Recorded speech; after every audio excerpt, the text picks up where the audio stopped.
You went viral and now nobody's watching. That's why I tried to tell y'all, man. I tried to warn everybody who has been making content and chasing these viral trends that it will come back and bite you in the behind later on. See, I've been watching a lot of YouTube, and a lot of people chase the viral moments. And if you've done any significant amount of research on YouTube, you'll find out that there's some negativity that comes with going viral. You have the unwanted attention. So now think of this, look at it like this. Being a YouTuber, you are an actress or actor. And if you go viral, you get a role in like a Marvel movie. You go from an unknown to a box office smash, and now everybody knows who you are. And the more people who know who you are, the more people want to know more about you. And then stuff starts getting uncovered and exposed. And now you've got all these eyes on you, right? But what happens when that viral moment ends? I saw a YouTube video, and it was talking about, there's a creator named Ryan Trehill. I think it's Ryan Trehill. I believe it is. He's a young guy in his 20s, and he makes content, and all of it pretty much goes viral. He has over 20 million subscribers. 20 million subscribers. How many people can hit 1,000? How many people can hit 10,000, 100,000, a million, 10 million, let alone 20 million, 20 million subs? But what draws people to his content is what? What word do you think it is? It's a word that I've been talking about. It's integrity, but that's not the word I'm looking for. Authenticity.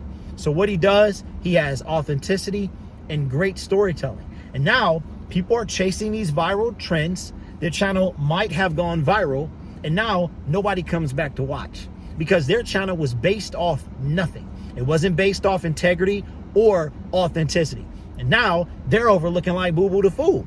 It's a lot of people looking like Boo Boo the Fool because now nobody's watching. So you got, I watched a podcast from Think Media, and it had a guy on there that works for YouTube. And he was talking about how subscribers can be, he said this, and it was a bar. He said subscribers can be vanity metrics. They look good, but what do they mean? It doesn't mean anything if nobody comes back to watch your content. For instance, let's say you have a subscriber who has almost 100K. Then you've got a subscriber of my magnitude, and I'm getting 25% of my views. 25% of my subscriber ratio would be 400 views. So if my videos get 400 views, that is 25% of my sub ratio. So let's say you had 100,000 subscribers. Anywhere between 10 and 25% would be great. You're shooting for 10. Not every video is going to hit that because not every person is going to come back to watch every video. However, if you can bring 10% back, 20%, 25 or more, then you're going to be home free after that. Another thing that he said, which is kind of cool, is he was talking to the guy that works for YouTube. He was talking about how people have to be willing to adapt. They have to be willing to adjust their content based off of what's happening, not chasing trends, but you have to grow as a creator. This might not work all the time. My analytics show that people like these videos from me. My videos in the studio in front of the green screen, they don't do as well. Y'all like the bad audio, the lighting. You know why? Integrity. And I think I figured it out too. This is relatable. Mostly everyone drives. Mostly everyone has a car. Mostly everyone has to leave the house for one reason or another. Not everybody has an expensive camera. Not everybody has a green screen. Not everybody has a studio. Not everybody has good lighting. So these do pretty well for now because they're relatable. And it's like the homies talking. And that's what the person that was talking about, Ryan Trehill, I feel like that's not his name, which I watched the guy, I'm sub to him. But why people gravitate toward his content? Because he's a storyteller and he's authentic. And a lot of people lost what YouTube is really about. And they're trying to chase these viral trends. And what's happening? They're taking off. And see, what I want y'all to understand about when you go viral, it brings people to you in the moment, but there's no sustainability, right? I saw a lady, her name is, oh my God, I forgot her name. It's on the tip of my tongue, but I forgot her name. And I just knew I knew what I was talking about, right? Natalie something.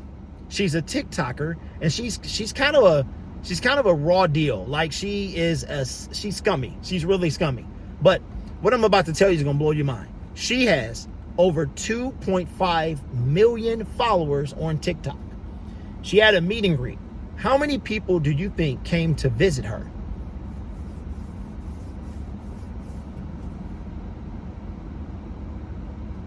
Zero. Nobody came to her meet and greet. There's a lot of reasons. First, people don't like her.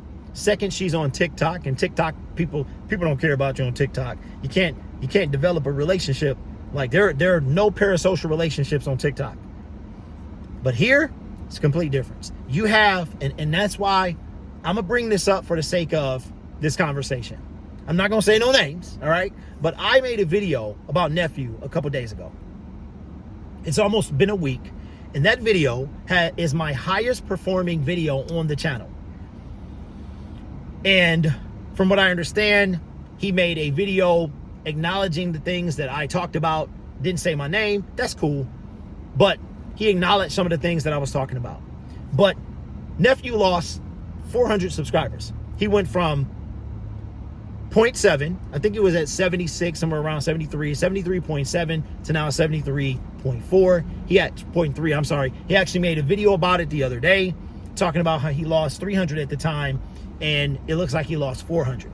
But what we'll talk about soon is how he can turn that around, and how if you've lost subscribers, what you can do about it. But the relationship that was formed between him and his viewer, they felt betrayed, they felt robbed.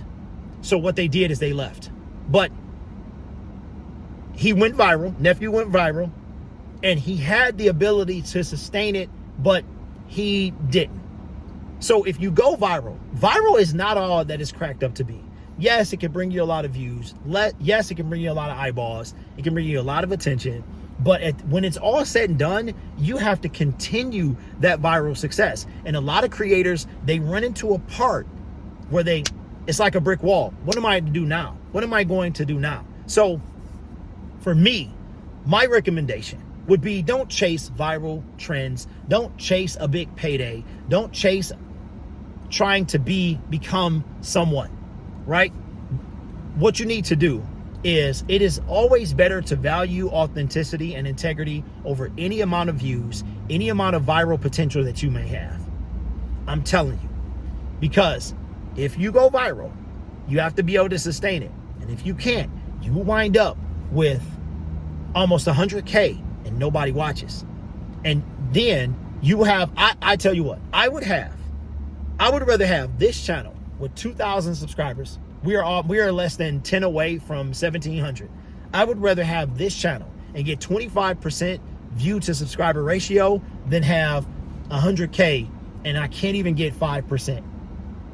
If you have, we'll talk about this in a video very soon, how you can change your channel around, how you can save your channel if you've gone down the path of losing viewers and subscribers before it's too late.